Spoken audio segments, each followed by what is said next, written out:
Ini kisahku. Ini pertama kalinya aku mengalami hal-hal yang tidak bisa aku mengerti, atau lebih tepatnya aku tidak ingin mempercayainya. Saat itu, aku sedang dalam perjalanan pulang dari tempat aku bekerja menuju rumah orang tuaku di Samarinda. Perjalanan cukup jauh karena aku bekerja di Balikpapan di salah satu perusahaan kecil bagian desain kreatif. Aku ingat hari itu hari Sabtu, dan aku harus balik ke Samarinda karena sudah sebulan aku tidak mengunjungi orang tuaku. Selain itu, karena hari Minggu akan ada acara pengajian di rumahku. Mau tidak mau aku pulang ke Samarinda dengan mengendarai mobilku. Sementara jam menunjukkan pukul 11 malam saat aku keluar dari kantor. Dari kantor, aku langsung meluncur menuju Samarinda dan sepanjang perjalanan aku menyalakan musik. Saat itu jalanan cukup lengang, dan aku mengendarai dengan kecepatan antara 40-50 km per jam. Singkat cerita, di tengah perjalanan aku mampir ke warung Panjang yang ada di daerah Bukit Soeharto. Aku mengistirahatkan mesin mobilku sambil mengisi perutku yang keroncongan dan memesan segelas kopi. Dan setelah 30 menit beristirahat, aku kembali melanjutkan perjalananku. Aku sering mendengar cerita orang-orang kalau melewati Bukit Soeharto sebaiknya berhati-hati karena jalanannya yang berkelok-kelok dan banyak tikungan tajam. Selain itu, saat melihat sesuatu pastikan untuk tidak menghiraukannya. Perjalananku cukup lancar. Bahkan beberapa kendaraan terkadang menyalip mobilku karena aku menyetirnya terlalu pelan. Benar, para pengendara lainnya mungkin akan menyetir hingga kecepatan 60 km ke atas. Namun, karena penglihatanku kurang baik saat malam hari, aku pun mengendarai mobilku seperti biasanya. Setiap tanjakan dan tikungan aku lewati dengan lancar. Tapi entah kenapa tiba-tiba mobil terasa berat saat melewati tanjakan yang menurutku tidak terlalu terjal. Beberapa kendaraan terlihat kembali menyalip mobilku. Dan saat di salah satu tikungan, kabut mulai mengganggu jarak pandangku. Aku tidak tahu kabut itu datang dari mana, tapi aku cukup terganggu karena jarak pandangku menjadi terbatas. Lantas, aku pun kemudian memelankan laju kendaraanku karena tidak pernah hafal dengan tikungan-tikungan di daerah bukit ini. Hingga sesuatu membuatku terkejut dan saat itu aku benar-benar merasa ketakutan. Karena entah kenapa aku merasa hanya mobilku saja yang berada di jalan. Sontak, bulu kuduku pun berdiri. Aku kemudian menegakkan dudukku, lalu mengarahkan spion tengah ke arah atas. Aku tidak ingin melihat ke arah kursi belakang. Bahkan musik yang kusetel di dalam mobil pun tiba-tiba tidak beres, dan aku pun lantas mematikan musiknya. Hawa dingin di dalam mobil membuatku tertekan. Bukan hawa dingin karena AC yang kunyalakan, melainkan hawa dingin dari sesuatu yang sedang berada di bangku belakang mobilku. Saat itu rasanya ingin berteriak dan menangis, tapi suaraku benar-benar tidak bisa keluar. Nampak kabut juga masih tebal, dan di dalam hatiku aku terus memanjatkan doa-doa yang muncul di kepalaku. Sialnya, entah kenapa tiba-tiba aku memikirkan film-film horor yang kadang aku tonton. Dalam film-film horor, para artisnya selalu bisa berteriak saat melihat sesuatu, tapi itu berbeda di dunia nyata. Walau ingin sekali aku berteriak, tapi suara sama sekali tidak pernah bisa keluar. Aku terus memanjatkan doa-doa, sementara kendaraanku masih terasa berada dingin yang sama masih menyelimuti mobilku. Aku benar-benar tidak tahu aku sudah sampai di kilometer berapa karena aku tidak memperhatikannya. Hingga saat di sebuah tikungan dari arah berlawanan muncul kendaraan besar yang mengagetkanku dan membuat mataku silau. Walau hanya sekejap aku tahu aku melihat sesuatu dari ekor mataku. itu adalah seseorang atau sesuatu yang duduk di bangku penumpang tepat di sampingku. Selain itu, saat di tikungan berikutnya aku melihat sesuatu berdiri di pinggir jalan di arah berlawanan. Terlihat 3 sosok yang membuatku benar-benar makin ketakutan.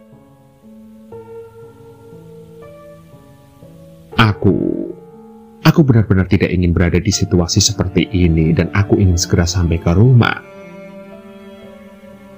Aku bahkan sempat berpikir buruk, kalau mereka yang memperlihatkan sosoknya padaku ingin menjemputku. Namun tiba-tiba saja kabut mulai menipis. Air mataku juga tiba-tiba keluar walau aku tidak bisa meraihnya karena di dalam mobilku masih ada mereka yang sedang menumpang. Aku bahkan tidak berani melihat spion kanan dan kiriku. Dan saat aku melihat jam yang ada di dalam mobil, ternyata jamnya rusak.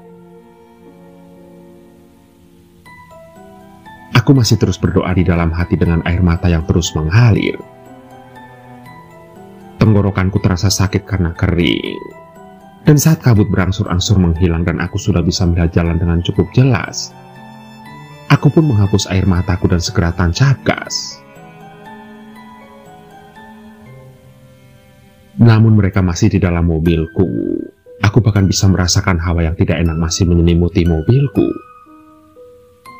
Hingga beberapa meter di depanku, akhirnya aku bisa melihat bangunan pos polisi yang berarti akhir dari Bukit Soeharto. Tidak membuang waktu, saat dekat dengan pos polisi aku langsung membelokkan mobil ke depan pos polisi dan mengerem mendadak.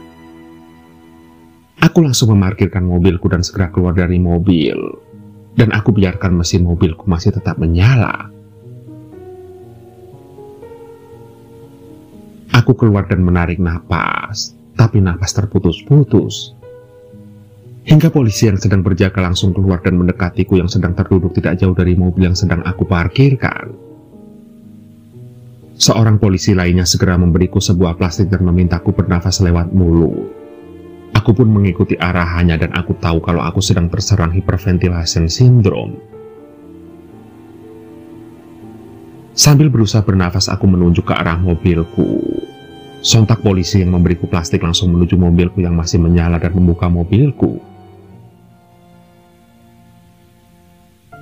Sontak polisi yang memberiku plastik langsung menuju mobilku yang masih menyala. Lantas, aku pun menyaksikan polisi itu memeriksa mobilku, tapi dia tidak menemukan apapun. Aku pun kemudian terduduk lemas dan mulai menangis. Aku tahu kedua polisi itu pasti kebingungan karena aku tiba-tiba menangis. Aku benar-benar sudah tidak bisa menahannya lagi. Terdengar polisi yang sedari tadi mencoba menenangkanku kembali mengucapkan kalimat-kalimat penghibur. Tapi tangisku tidak juga berhenti.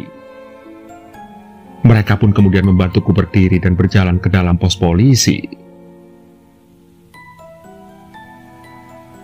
Boleh tahu siapa nama adik? Tanya Pak Polisi yang paling tua. Elina, jawabku singkat. Dek Elina, jam segini memangnya mau kemana dan dari mana? Tanya Pak Polisi.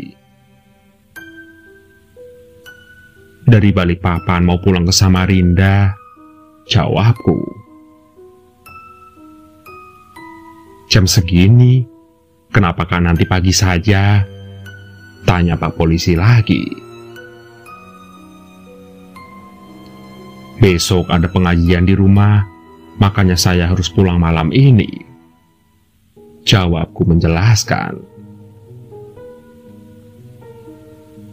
Apa bisa Dek Elina menceritakan apa yang terjadi kepada adik? Tanyanya lagi.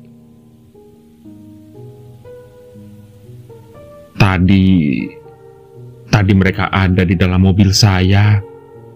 Ucapku terbata-bata. Siapa? Tanya Pak Polisi, dan aku hanya menggeleng. Nampak ketiga polisi yang ada di dalam pos saling memandang. Sementara polisi yang memeriksa mobilku tadi menggeleng ke polisi yang menanyaiku tadi.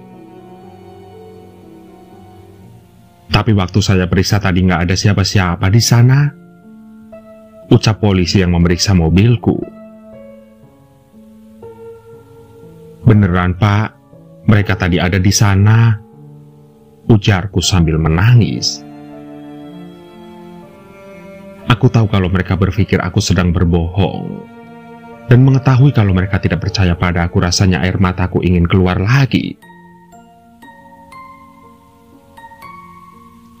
Mereka memang di sana tadi, Pak. 3 orang di pinggir jalan, dan 1 orang di mobilku, ucapku dengan suara bergetar menahan tangis. Aku nggak bohong, lanjutku. Kali ini air mata aku jatuh lagi. Aku mulai menceritakannya ke polisi-polisi itu dari saat keadaan mobilku mulai terasa berat. Hawa dingin yang membuat bulu romaku berdiri. Musik dan jam di mobilku yang tiba-tiba kacau. Seseorang yang duduk di kursi penumpang bagian belakang kabur. 3 sosok yang berdiri di pinggir jalan dan sosok yang duduk di bangku penumpang di sampingku. Hingga saat kabut mulai menghilang dan aku pun berakhir di pos polisi ini. Lantas polisi yang paling tua meminta 2 polisi muda untuk memeriksa mobil sekali lagi. Dan saat mereka kembali, mereka masih saja menggeleng. Mereka bilang tidak ada siapa-siapa di sana.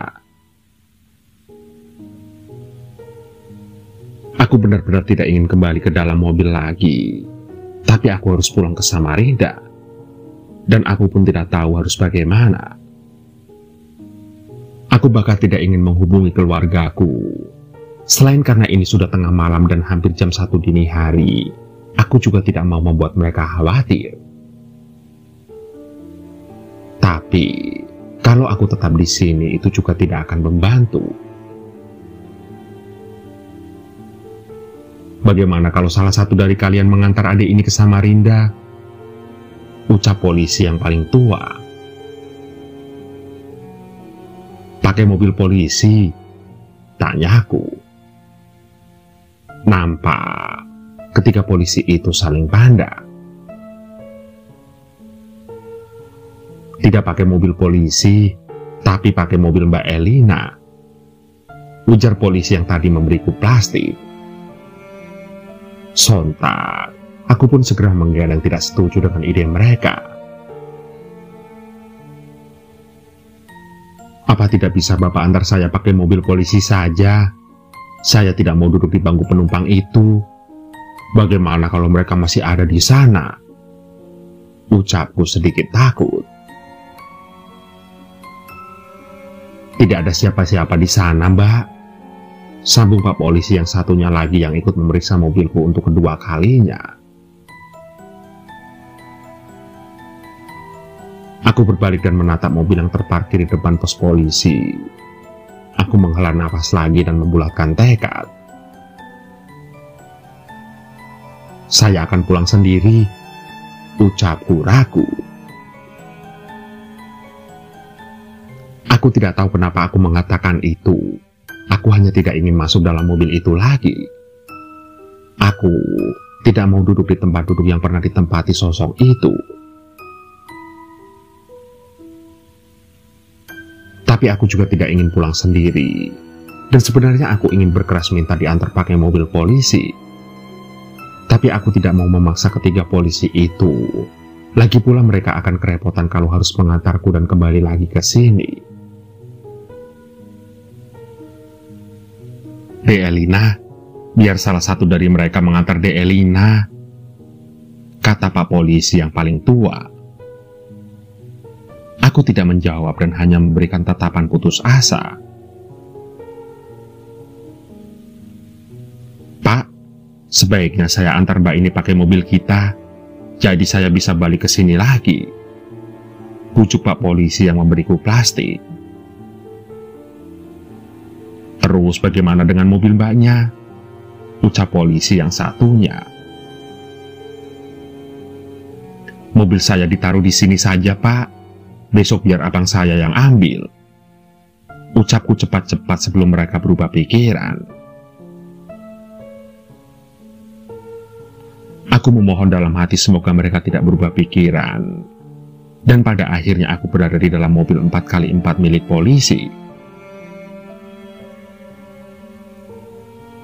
Sepanjang jalan aku mencoba mengintip ke spion tengah dan spion di sebelahku, berharap di kursi belakang tidak melihat sosok-sosok itu lagi. Dan aku tidak tahu jam berapa kami sampai di rumah orang tuaku.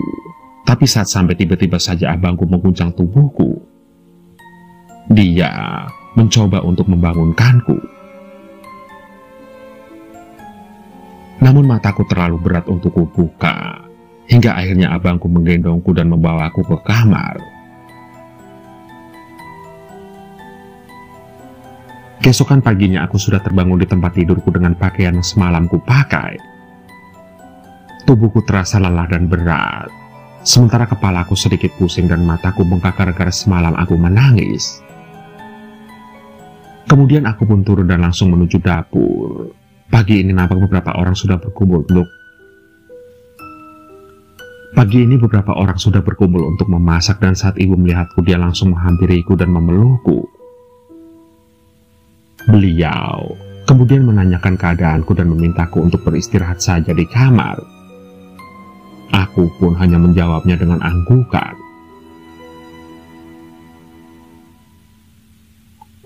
"Abang sama papa mana, Bu?" tanyaku. "Mereka lagi ambil mobilmu. Pamanmu juga ikut ke sana," jawab mamaku.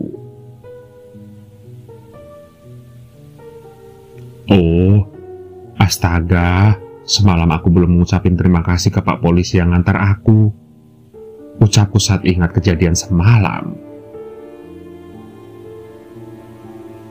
"Abangmu sama papa semalam sudah mewakilimu mengucapkan terima kasih ke Pak Polisi itu," jawab mamaku.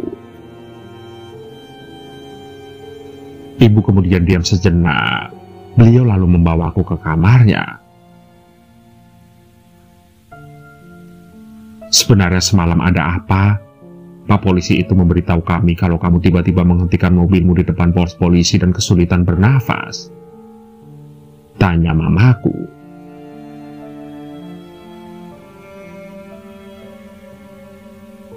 "Semalam aku mengalami kejadian yang kurang menyenangkan, Bu," jawabku. "Apa terjadi sesuatu padamu, Nak?" tanya ibuku lagi. "Aku melihat sesuatu, Bu," jawabku sambil menatap ibu dengan tatapan memohon agar beliau tidak menanyakan kejadian semalam.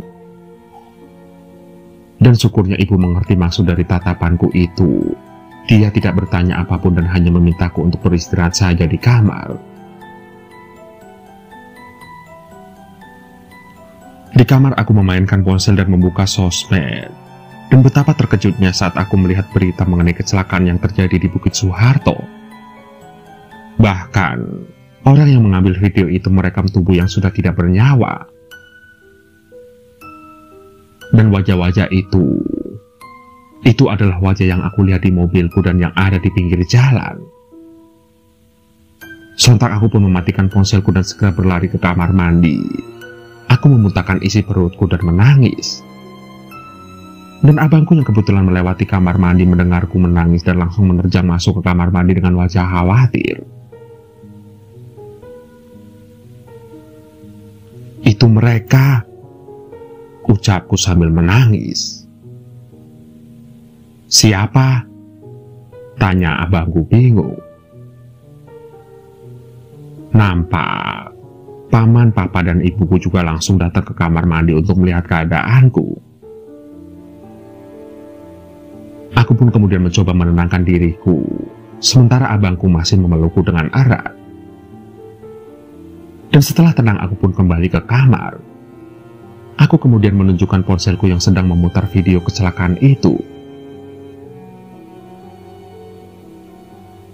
Dan lebih terkejutnya lagi, mereka memberitahu kalau saat mereka ke sana, para polisi memang sedang sibuk mengurus kecelakaan itu. 4 orang meninggal dalam kecelakaan tunggal itu, 2 pria dan 2 perempuan. Mobil mereka jatuh ke jurang, dan karena keadaan jalan yang agak sepi dan gelap, mobil yang berlalu lalang tidak mengetahui kalau telah terjadi kecelakaan di bukit itu. Itulah sebabnya tidak ada yang mengetahui kecelakaan itu hingga pagi tadi. Saat seorang pengendara sepeda motor yang sedang beristirahat tidak sengaja menemukan sebuah mobil yang berada di jurang itu dan segera melaporkan ke pos polisi. Begitulah. Sejak kejadian itu aku tidak pernah lagi pulang ke Samarinda di malam hari. Bahkan saat aku harus kembali ke Balikpapan, aku akan meminta abangku untuk mengantarku. Dan kalaupun aku harus kembali ke Samarinda, aku lebih memilih menggunakan bis, karena setidaknya aku tidak sendirian. Dan sampai saat ini aku masih mengingat dengan jelas wajah-wajah mereka yang terluka parah dan berlumuran darah.